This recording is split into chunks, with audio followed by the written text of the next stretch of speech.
नमस्कार, राधे राधे। मैं शिवानी एक बार फिर से स्वागत करती हूँ आप सभी का हमारे चैनल विश्वास में, आपके अपने चैनल विश्वास में। तो जैसे कि आप सभी को पता है, सावन का महीना आ गया है और सावन के महीने में हम सभी सावन के सोमवार के व्रत रखते हैं। सावन में शिवरात्रि भी आती है, जब महाशंभु हमारे हर हर महादेव हमारे शिव जी का प्रागट्य हुआ था।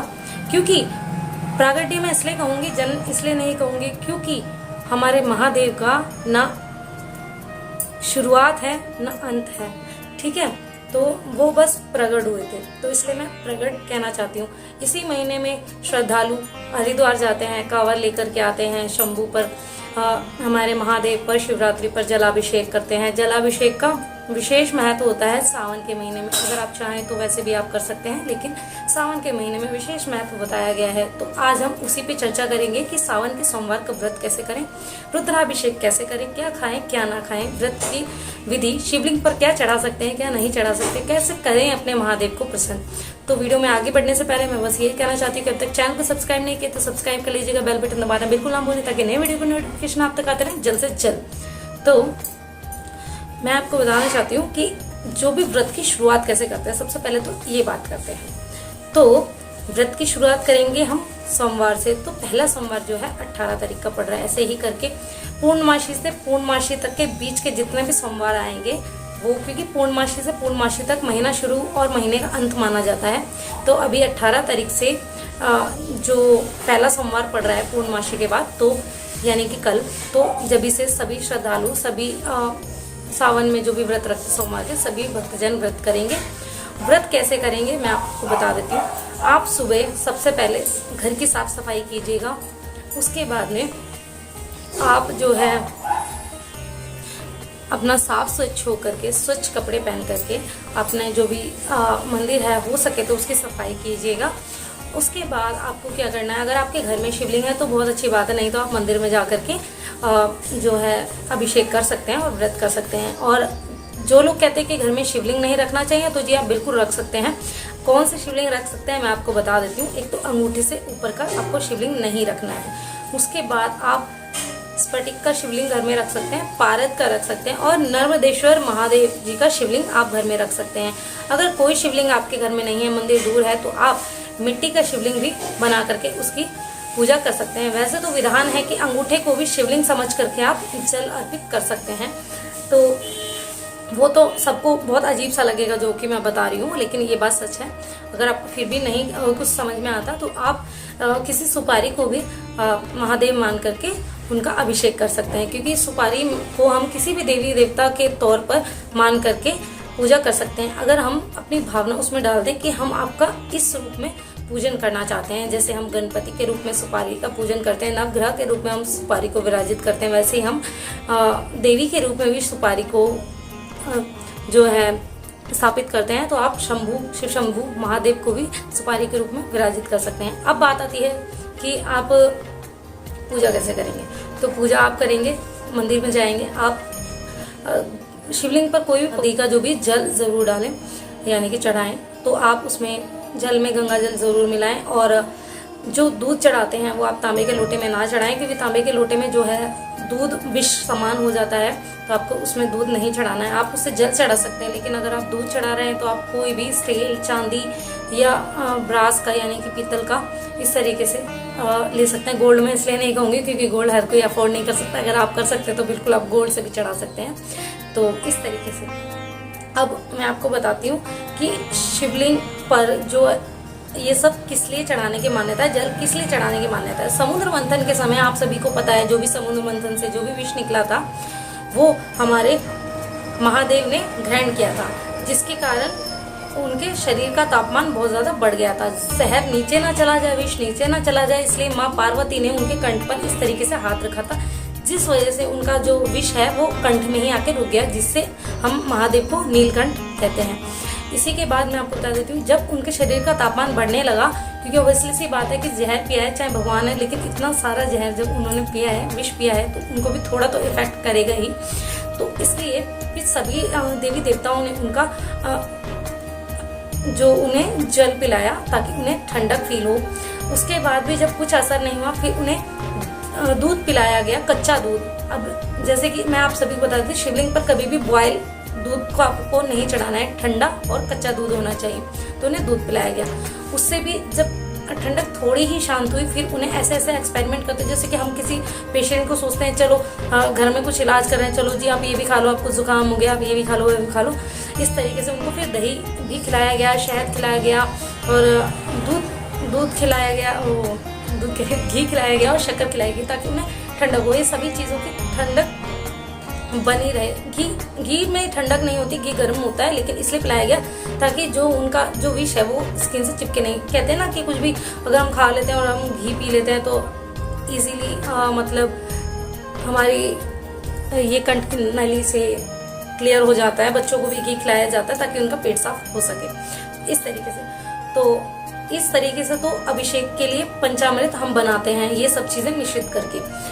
पंचामृत का भी यही हिसाब होता है कि जितना दूध है उससे आधा दही, उससे आधा फिर शहद, उससे आधा फिर शक्कर, उससे आधा फिर घी, इस तरीके से मिलाया जाता है पंचामृत बनाने के लिए। अगर आप ऐसे नहीं बना सकते तो आप जैसे बनाते हैं वैसे आप बना सकते हैं। उसमें दूध, दही, घी, शक्कर और शहद आपको मिलाना है। भोले बाबा को आपको कभी भी तुलसी पत्र नहीं चढ़ाना है। जैसे हम विष्णु जी का अभिषेक करते हैं, हमेशा उसमें तुलसी दल मिक्स कर देते हैं, तो आपको शंकर जी में के अभिषेक में ये नहीं करना है। अभी बाहर फिर से गाड़ी आ रही है, बहुत ज़्यादा नॉइज़ होता है। तो इस तरीके से आपको करना है। आपको जाना है मंदिर में या अपने घर में, जैसे भी आप अभिषेक कर रहे हैं, तो आपको शिवलिंग पर जल चढ़ाने से पहले सबसे पहले आप गणपति जी को जल चढ़ाएंगे, उसके बाद आप कार्तिकेय जी को जल चढ़ाएंगे, फिर आप नंदी जी को जल चढ़ाएंगे, फिर आप महादेव जी को जल चढ़ाएंगे। कई बार गौरा माता को भी जल चढ़ाया जाता है, आप चाहें तो चढ़ा सकते हैं, चाहे तो स्किप कर सकते हैं, है ना। तो इस तरीके से वैसे तो शिव में ही गौरा है, गौरा में ही शिव है, क्योंकि शिव और शक्ति एक ही है, आप सबको पता है, कोई दोनों में से कोई भी अलग नहीं है।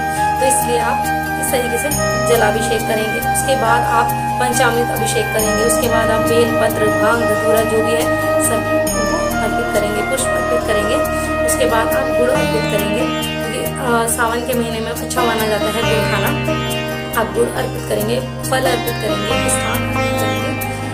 मिष्ठान के तौर पे तो वैसे गुड़ हो गया, अगर आप कोई और मिष्ठान नहीं कर सकते तो आप गुड़ अर्पित कर सकते हैं। उसके बाद में आपको क्या करना है, कई लोग सब्जियां भी अर्पित करते हैं, तो सब्जियों में ये ध्यान दे लीजिए कि आपको शाक को नहीं करना है और आपको बैंगन को नहीं अर्पित करना है। इसके अलावा आप कोई भी सब्जी, जैसे कि गाजर, जैसे कि खीरा, इस तरीके से सब्जी अर्पित कर सकते हैं।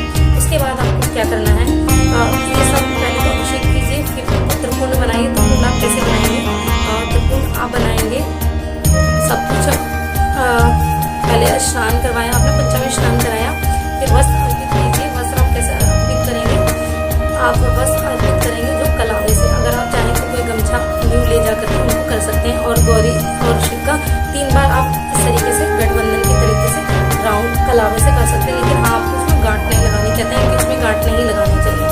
तो इस तरीके से आप कीजिएगा। शिव शंकर को और बाकी शिव परिवार को आपको लगाना है अष्टगंध चंदन या व्हाइट चंदन या केसर चंदन आप चढ़ा सकते हैं, लेकिन आपको कुमकुम नहीं चढ़ाना है, सिंदूर नहीं चढ़ाना है, हल्दी नहीं चढ़ानी है। इसके अलावा आप माता पार्वती को ये सब चीज़ें चढ़ा सकते हैं, जैसे कि हल्दी, जैसे कि कुमकुम, जैसे कि सिंदूर। आप माँ पार्वती को बिल्कुल चढ़ाइए, आप श्रृंगार का सामान माँ पार्वती को चढ़ा सकते हैं। उसके बाद आपको क्या करना है, आपने जो भी बेल पत्र वगैरह चढ़ाना है आपने सबको चढ़ा दिया। उसके बाद में आपको एक बार और जल थोड़ा सा अर्पित करना है, क्योंकि माना जाता है कि हम स्नान करते हैं, हम वस्त्र पहनते हैं, हम श्रृंगार करते हैं, उसके बाद हम भोग लगाते हैं, और उसके बाद भोग के बाद हम सभी को पानी पीना होता है, तो उनको भी एक बार ज़रूर पानी पिलाइए।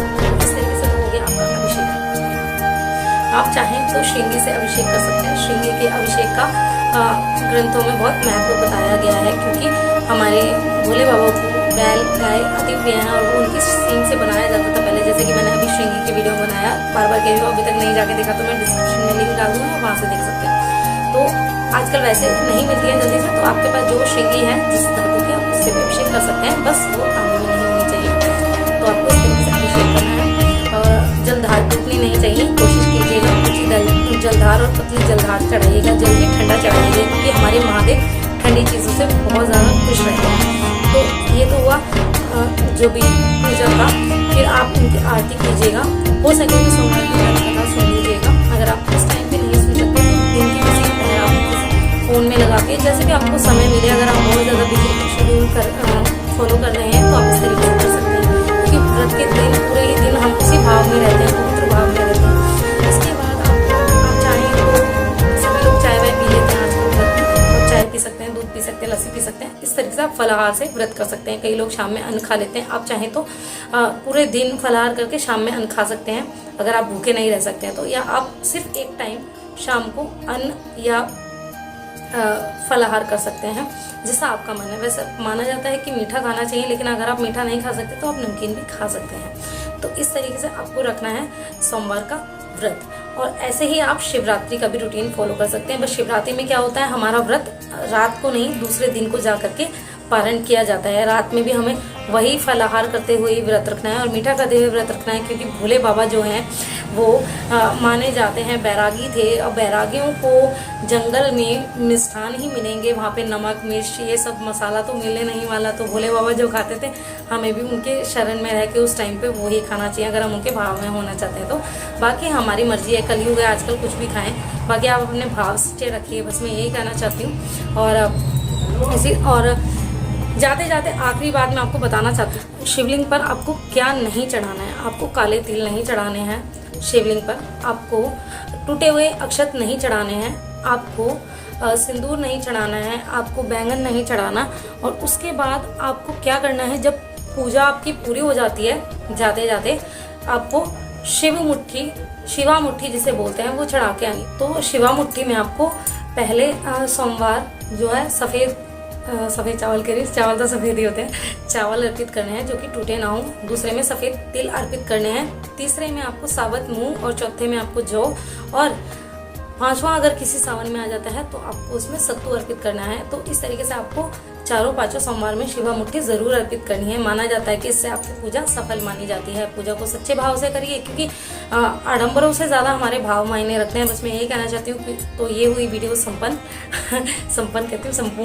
और आशा करती हूँ आपको वीडियो अच्छा लगा होगा, कामदार लगा होगा। अगर अच्छा लगा है तो वीडियो पर एक लाइक चिपका देना, कमेंट बॉक्स में हर हर महादेव राधे राधे लिखना बिल्कुल ना भूलें, और वीडियो बहुत अच्छा लगा है तो शेयर कर देना। चैनल को सब्सक्राइब नहीं किया तो बार बार करिए, सब्सक्राइब कर दीजिएगा। मैं शिवानी फिर मिलती हूँ एक अच्छे वीडियो के साथ, नई वीडियो के साथ। तब तक के लिए